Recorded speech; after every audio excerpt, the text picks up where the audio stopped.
La première chose qu'on va faire, c'est l'anesthésie locale. Là, on va aller geler les canaux, ça peut donner une petite sensation. Ça va? Ça va. Fait qu'on va commencer l'intervention à ce moment-là.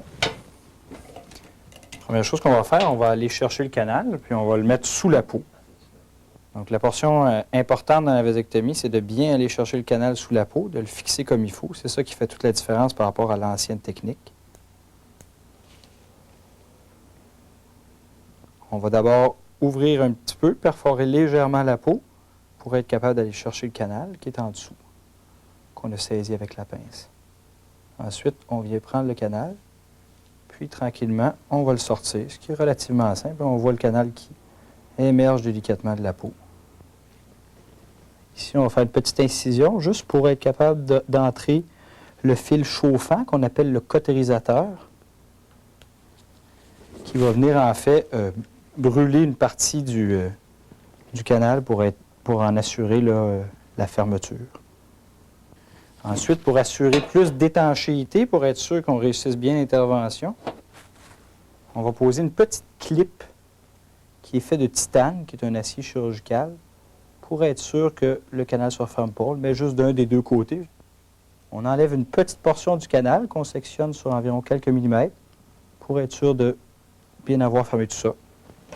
Voilà, il ne reste plus qu'à faire la même opération sur l'autre canal. 20 minutes suffisent.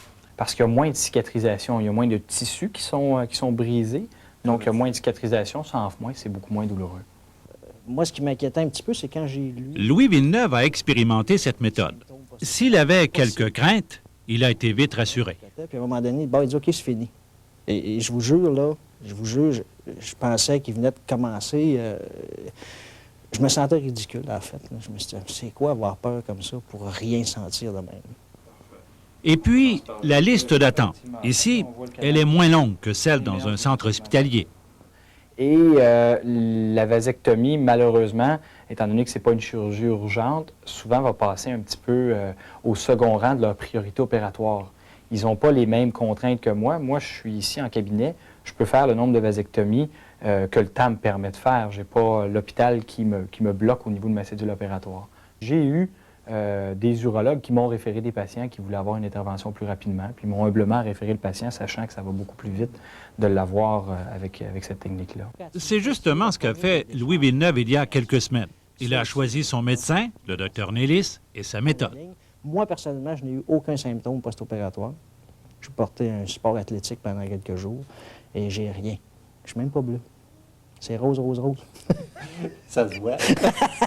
Denis Baudouin, TVA, Sherbrooke.